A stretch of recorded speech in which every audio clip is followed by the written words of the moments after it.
I'm gonna run through the build specs on it and just show you what the bike is. And then the fun thing is I've got another one here that we just got our hands on, the demo marketing review bike. We're gonna put some miles on it, and I will be circling back with a full review on that bike as well. We might even get to race that bike. This one though, this one's for a customer. This is sold, but I thought I would share for anybody who's thinking about having us build something up next year.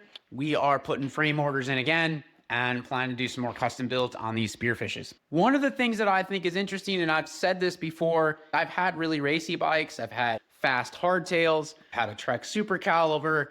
My feeling, my opinion is the more forgiving bike that I've tended to get on to a certain extent over the last handful of years is I've actually gotten faster on a bike that's got a little bit more travel, just a little bit more progressive, and allows me to make some mistakes on the trail. I've said this in some other videos. My opinion is that those super fast, ultra lightweight, steep front end XC World Cup race bikes were made for World Cup racers that know how to handle those bikes at their limit and at their edge. I'm pretty good on single track, but not like that. So I've found that I'm faster on a bike that allows me to push that bike harder without finding the limit of the bike. That's been on a Cervelo ZFS 120, variety of bikes, a 9er RKT with a 120 fork on it.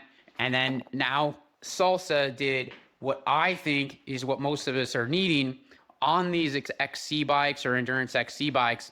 And that's going to a 120 travel. It's got forgiving geometry. We've got a 120 fork on it, but I believe you can run a 130 on it if you'd like. Anyway, I'm excited personally to get one of these out on the trail. I've pedaled one around. They pedaled really well.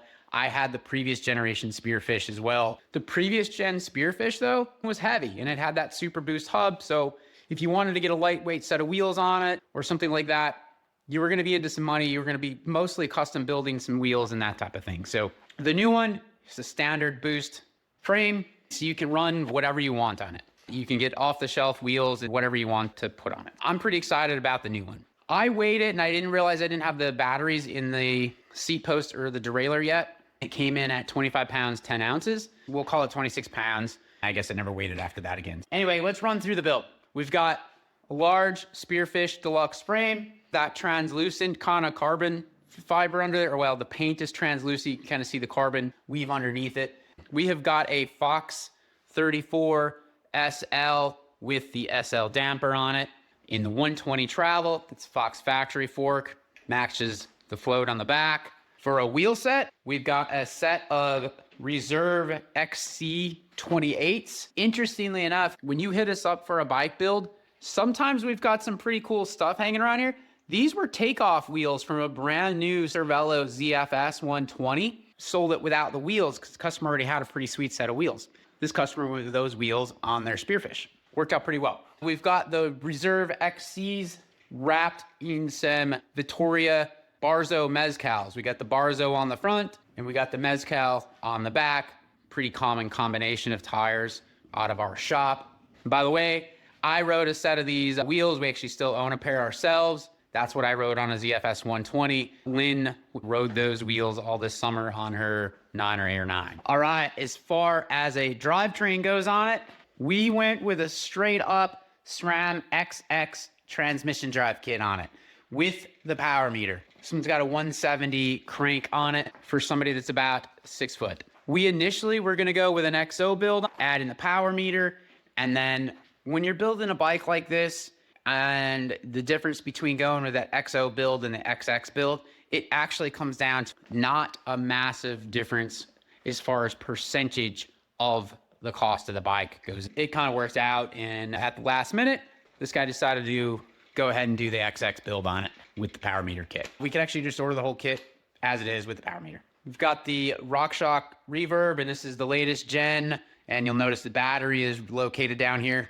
This is a change from the previous gen reverb, and I don't like it. But quite honestly, if I was gonna build a transmission drive bike, I'm gonna go with that post. It's a spare battery for your drivetrain. You run into a battery issue, you get to the trailhead, realize you never took your battery out of the charger, put it back in your derailleur. Hopefully you still got the one on the seat post there. Got a Ergon mountain seat there, Era bars. This is a 40 millimeter rise. We did that specifically to work around some fit requirements for this customer. We've got a set of SRAM Motive Ultimates. Pretty sweet feeling brakes. One of my previous favorite brakes back on the DOT brakes was the G2 Ultimates. I just really loved how they feel. These new motives, these brakes feel fantastic. I really like them. If I was to build up a new one for myself right now and was going to get brand new brakes instead of transferring over my G2 Ultimates, I'd go with these. One thing I don't like about the new SRAM brakes is I personally don't like this whole stealth thing. I don't like where it leaves the brake housings, where they come out of the bar and that type of thing, but it is what it is. So I rode a set of the stealth brakes on my ZFS. It was the stock brakes on it, and I'm okay with them coming out further. That way they don't rub on your bar. You kind of got to mess with the routing and time down and that type of thing to make sure that they don't rub into your bar. A couple cool things about this frame. You can fit a lot of bottles in this thing. You get one back here, 2 on the down tube in the large frame. You can fit 3 small bottles inside the frame. It's got your top tube bag mount on it if you still want it. Anyway, this one's going out for a customer. I'm going to circle back because, like I said, we have our hands on a demo review one, a marketing bike that we're going to get a chance to put some miles on, even likely take to a race. We'll really get to shake it down, and I can circle back and tell you about riding one as well, more than just pedaling one around. Super excited about this build. If I was to buy a bike right now for myself personally, this would be the one. When we ordered these frames in, there was a little bit of me thinking I might end up building it up for myself, but it's sold going out the door, and I gotta wait till next year. If you got any questions about custom builds or inquiries about stuff, or you want to start talking about something for next year, reach out, let us know, and we can get the dialogue going and figure out what you need. Thanks for tuning in. Later.